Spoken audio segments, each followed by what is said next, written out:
అందరికీ నమస్తే అండి. వెల్కమ్ టు మంచివాడి యూట్యూబ్ ఛానల్. ఇక్కడ కనిపిస్తున్నది మా యూనివర్సిటీ, విట్టి యూనివర్సిటీ, ఏపీ రాజధాని అమరావతి ప్రాంతంలో ఉందన్నమాట. నేను ఎగ్జాక్ట్గా 1 year బ్యాక్ నేను ఈ యూనివర్సిటీ గురించి ఒక వీడియో తీసాను అనమాట, షార్ట్ వీడియో.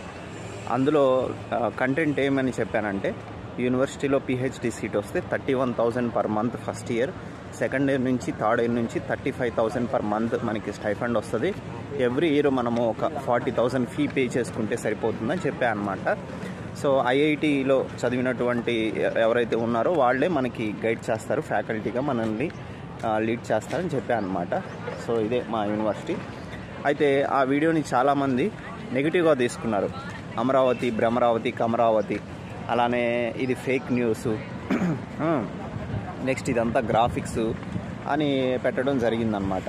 మరికొంతమంది ఈ PhD చేయడానికి ఎంట్రన్స్ ఎగ్జామ్ ఏముంటుంది, ఓకే, క్వాలిఫికేషన్ ఏమి కావాలని నన్ను అడిగారు. నేను వాళ్ళకి డౌట్స్ క్లియర్ చేశాను.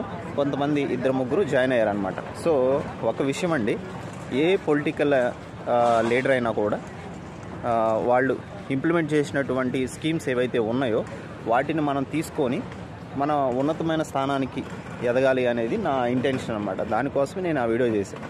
కానీ నెగిటివ్గా తీసుకొని నెగిటివ్గా కామెంట్స్ పెట్టిన వాళ్ళు అంతే ఉండిపోయారు. దాన్ని పాజిటివ్గా తీసుకొని PhD జాయిన్ అయిన వాళ్ళు ఉన్నతమైన స్థానానికి వెళ్ళారనమాట. ఇక్కడ ఏ పార్టీ వాళ్ళు అనేది కాదండి, మనం ఏ పార్టీలో ఉన్నా కూడా ఇతర పార్టీ వాళ్ళు ఎటువంటి భవిష్యత్తుకి సంబంధించినటువంటివి ఏవైనా పథకాలు పెట్టినప్పుడు దాన్ని ఉపయోగించుకొని, వాటి రీసోర్స్ని ఉపయోగించుకొని మనం ఉన్నతమైన స్థానానికి వెళ్ళాలన్నమాట. బెస్ట్ ఎగ్జాంపుల్ ఇదే.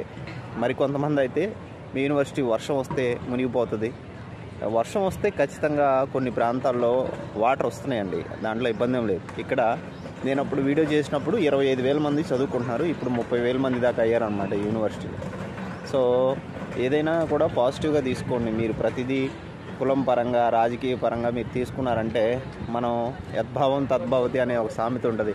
మనం ఎలా ఆలోచిస్తే అలానే తయారవుతాం అనేది ఉంటుంది అనమాట. కాబట్టి పాజిటివ్గా తీసుకోండి ఏదైనా. చూడండి, ఇదేమి గ్రాఫిక్స్ కాదు, 100 ఎకరాల్లో ఉంది ఇది యూనివర్సిటీ.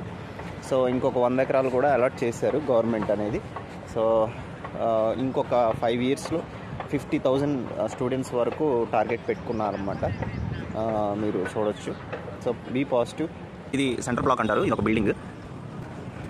అది AB2, ఇది AB1 బ్లాక్. బ్యాక్ సైడ్ అన్ని హాస్టల్స్ ఉంటాయి అన్నమాట. మీకు హాస్టల్ బ్లాక్స్ చూపిస్తాను. అక్కడ కనిపిస్తున్న కూడా హాస్టల్ బ్లాక్స్ చాలా కన్స్ట్రక్షన్ అయిపోయింది, కొన్ని ఏమో అండర్ కన్స్ట్రక్షన్స్లో ఉన్నాయన్నమాట. అక్కడ ఒక లేడీస్ హాస్టల్స్, బాయ్స్ హాస్టల్స్ 2 క్యాంపస్లోనే ఉంటాయి అన్నమాట.